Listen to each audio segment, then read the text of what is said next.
сол ба сол, рӯз ба рӯз боло рафтеста. Як хел варзишгор ҳаста ки як ҷода мемонанд. ҳазор машқте ва мемонанд. Ин рӯз ба рӯз боло рафтеста. Ман худам пишнами хурсанд. Шабоз Негматуллоев 21 сентябри соли 1997 дар шаҳри Душанбе дида ба дунё кушодааст. Қаҳрамони бисёркартаи Тоҷикистон оид ба бокс миёни ҷавонону наврасон. Чанд раҳ барандаи нишонҳои нуқраву биринҷии чемпионати Осиё миёни ҷавонон минҷумла соли 2013 дар Шимкенти Қазоқистон ва соли 2014 дар Бангкоки Таиланд. Қаҳрамони Осиё миёни донишҷӯён соли 2016 дар Душанбеи Тоҷикистон. дорандаи нишони биринҷии чемпионати ҷаҳон миёни ҷавонон дар Киеви Украина. Барандаи нишони тиллои мусобиқаи байналмилалӣ ба хотираи устоди хизматнишондодаи ҷумҳурии Қазоқистон Менгерей Хайритдинов соли 2013 дар Алматои Қазоқистон. дорандаи мақоми аввали мусобиқаи байналмилалӣ миёни ҷавонон ба хотираи Орал ва Корган Айтиновҳо соли 2014 дар Қустайнаи Қазоқистон. 7 раҳ соҳиби нишони тиллои мусобиқаҳои байналмилалӣ миёни ҷавонону калонсолон солҳои 2014 то 2018 дар шаҳрҳои Шимкент, Алмато, Тараз, Атирау ва Деҳлӣ. қаҳрамони ҷаҳон миёни донишҷӯён соли 2018 дар шаҳри Элисаи Федератсияи Русия. устоди варзиши дараҷаи байналмилалӣ оид ба бокс.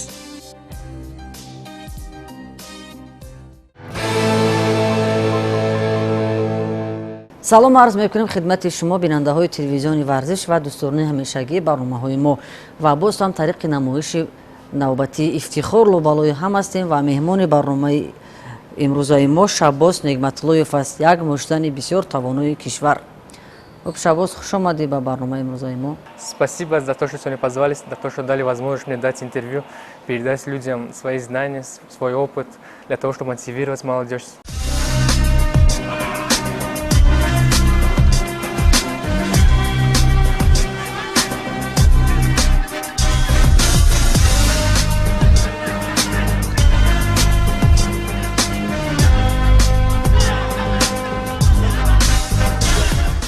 ин наворҳо далелу дастаки мӯътамади шаҳодати ҳунару маҳорату бурзу бозӯи як навраси навраҳу навниҳоли боғи варзишанд, ки дар ҳамон аҳду овон саҳеҳтараш дар доди 10-12 солагии қаҳрамони қиссаи мо ба дасти хотираҳои таърих рафтаанд. Шабоз хубу хуш хотир дорад овони бачагиҳояшро, ки бо кадомин шева қиблагоҳаш ӯро ба риштаи муштбозӣ оварду дар ин пайраҳа тарбияташ кард.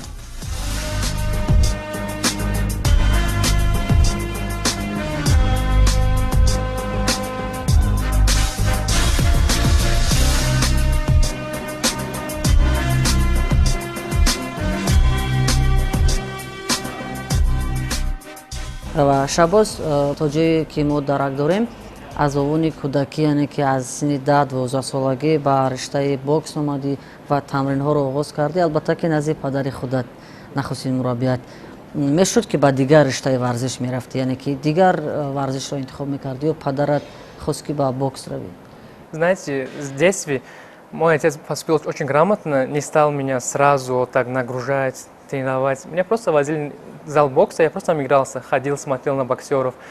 В то время еще параллельно ходил на другие виды спорта, проверить себя, на легкую атлетику, плавание, там, акробатику, но то чувство, не знаю, то наслаждение, когда занимаешься боксом, в одном другом спорте, это мне не дало этого, поэтому я, как бы меня уже бокс, ну, так сказать... Стал как хобби, да? Да, стал как хобби. А вот серьезно же с боксом я начал заниматься с 12 лет. Потому что до 12 лет как бы еще кости слабые, мягкие, и ребенок может травмироваться. И вот сейчас я вижу часто то, что родители нагружают своих детей еще в раннем возрасте. Это делать так вообще не стоит, потому что дети могут получить травму, и это на всю жизнь уже останется. Это вообще нельзя. Рекомендую всем, чтобы до определенного возраста у детей было детство.